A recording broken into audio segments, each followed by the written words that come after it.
so far, it's extremely ambiguous as to what it could possibly mean. Oh, it might mean this, or it might, well, you know, oh, look, there's an olive right there. Oh, look at that olive. Oh, that's it. I mean, he was dead on. I mean, he nailed it, man. He nailed it. He's the labor of the sun. What does that mean, anyway? And so I'm not, in my demeanor and my tone and my sarcasm, I'm not criticizing those who have gone this route and looked at it and trying to tell everybody what it is. I'm criticizing this document here. It's pathetic is what it is. It could have been written by a guy on LSD or something. I mean, it looks like the lyrics to a hippie love song from the 60s written on acid. That's what it looks like. And so in the extreme persecution of the Holy Roman Church, there will sit Petrus Romanus. Now, there was something that I read in the Wikipedia article. Well, no, actually, it was in the Catholic Encyclopedia that I read on this. They said, now there is actually, that doesn't actually say that right after the glory of the olive pope is going to come Petrus Romanus. Ah, there's your out, okay? It doesn't actually say it's going to come right after that. But it says, in the days of the extreme persecution of the Holy Roman Church. It's not happening. And so, whoever the next pope is going to be won't even qualify under this to be Petrus Romanus. Won't happen. Because according to this, there has to be extreme persecution of the Holy Roman Church. And I can tell you, the Catholic Church has never let anybody persecute them and get away with it. They never have. In fact, there's a saying about the Jesuits. The Jesuits never forget. And every country, in fact, I'll give you a little historical fact, and you can make whatever conclusion you want to out of it. The Jesuits have this little idea they never forget. If they're ever kicked out of a country, sooner or later they're coming back, and if you're still alive, what they do, well, it stinks to be you. So back in, let's see, what was it, 1968, 1969, somewhere around in there, late 60s, early 70s, the Jesuits had two universities inside of Persia, inside of Iraq, not Persia, Iraq. They had two Jesuit universities there because the Jesuits love to train their little guys all so they can have their people all over the world. So that's why they put these Jesuit universities everywhere. And they had two of them in Baghdad. And a young, up-and-coming, rising military leader got a little bit of control on his hands, decided he didn't like the Jesuits telling him what to do, so he shut them down and kicked the Jesuits plumb out of his country. The nerve of that guy. Kicked the Jesuits right out of Baghdad. This was a very young but very shrewd Saddam Hussein. The Jesuits are back now inside Baghdad. They're going to rebuild their college if they haven't already. And the last we saw of Saddam Hussein, he was swinging from a rope. The Jesuits never forget, do they? And so I don't see this. I don't see the extreme persecution of the Holy Roman Church. But according to this, in the extreme persecution of the Holy Roman Church, there will sit Peter the Roman, who will nourish the sheep in many tribulations. And when they are finished, the city of 7 hills will be destroyed, and the dreadful judge will judge his people.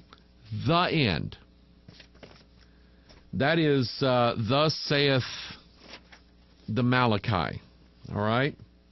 Now, yes, I used a little sarcasm and sneering and things like that. Again, it's not intended at any one person except for the guy that wrote this. Whoever wrote this, and the people who would say, oh, look, the labor of the sun, the labor of the, look, a solar eclipse. That's nothing. That's not a fulfillment of anything. When you have to dig through like 300 pieces of information to finally find the right one that fits, I mean, you're just, it's kind of like trying to guess somebody's password. Okay? It's trying to and if you sit there for 20 days straight, typing in every possible combination of everything you can think of, and on the 4,821st time you get it right, and you go around telling everybody, yeah, I stole their password. I got it. Okay? No, you didn't. You did what anybody else can do if they're given enough time. You found the right combination, and that's, to me, what this is. Now, that is that right there. Let's go to what it is that I rely on and trust in the absolute most, and that is the Scriptures. And here's my biggest problem with this. And maybe I don't get it.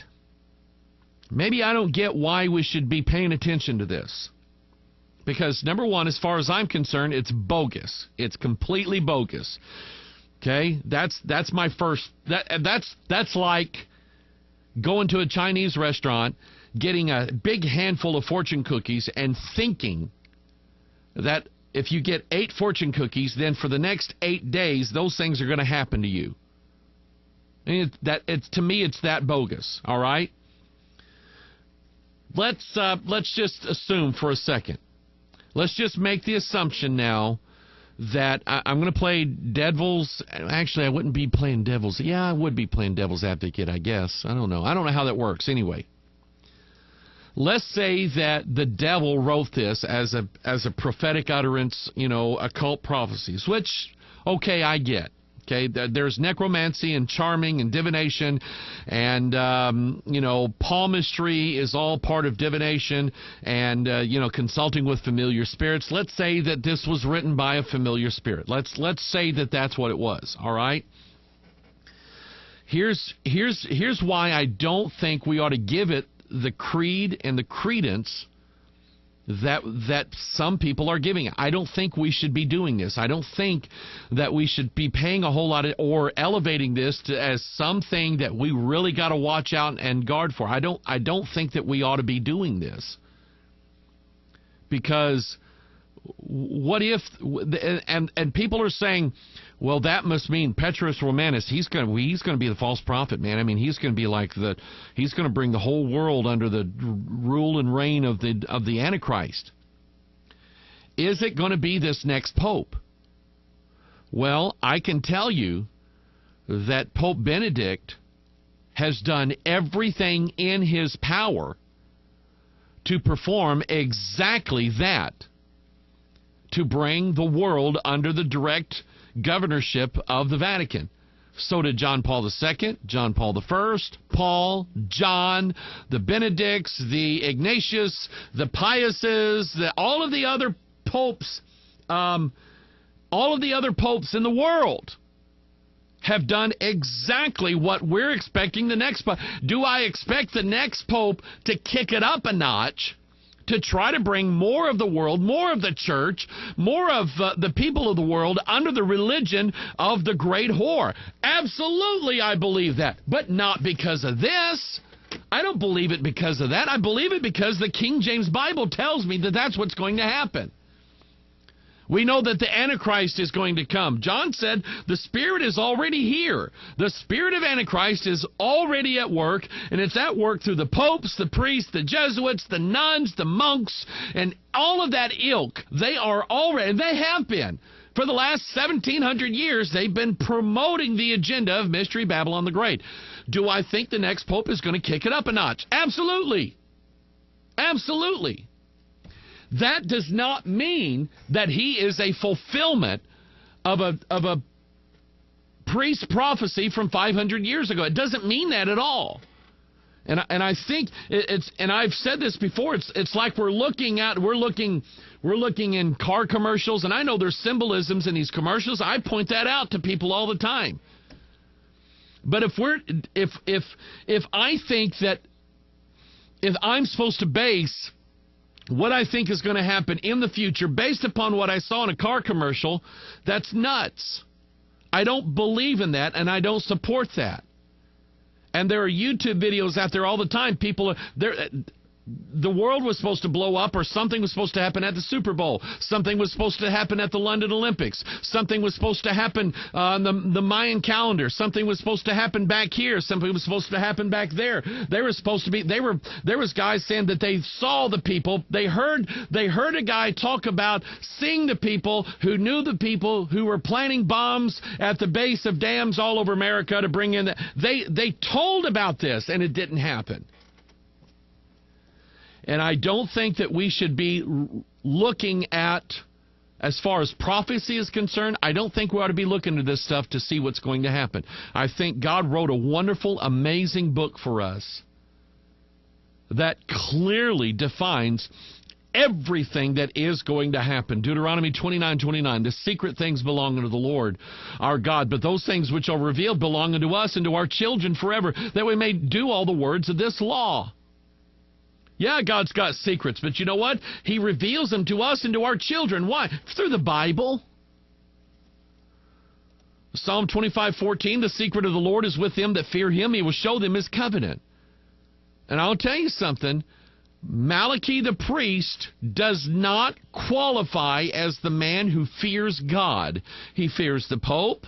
He fears the Holy Roman Church. He fears Mary, but he doesn't fear God because he kills Jesus 2 or 3 times a day. Every day of his priesthood, he kills Jesus. That's not somebody that fears God. Proverbs 3:32, for the froward is abomination to the Lord, but his secret is with the righteous. God's going to show his people through the pages of this book what the future holds, what plans are at work. Proverbs 15:29, for the Lord is far from the wicked, but he heareth the prayer of the righteous. I don't know if Malachi was, one of those kind of priests. But he was a priest. He was a Roman priest who made everybody believe that God gave him a special power to be celibate, to not ever desire anything ever again. And you and I both know that since he wasn't married, he was doing something somewhere. You and I both know it. Colossians 3:10, and have put on the new man, which is renewed in knowledge after the image of him that created him. Our knowledge is supposed to come from our Creator. And the model of our beliefs and our belief systems are supposed to come from God who made us. Not from the devil, not from his crowd. That's not who we're supposed to follow. That's not who we're supposed to believe in. That's not who we're supposed to look at and go, oh wow, I think according to this document here, the next pope is going to be Petrus Romanus. I don't buy it. I don't believe it. And listen, I know they haven't even elected a new pope yet. I know I'm sticking my neck out here.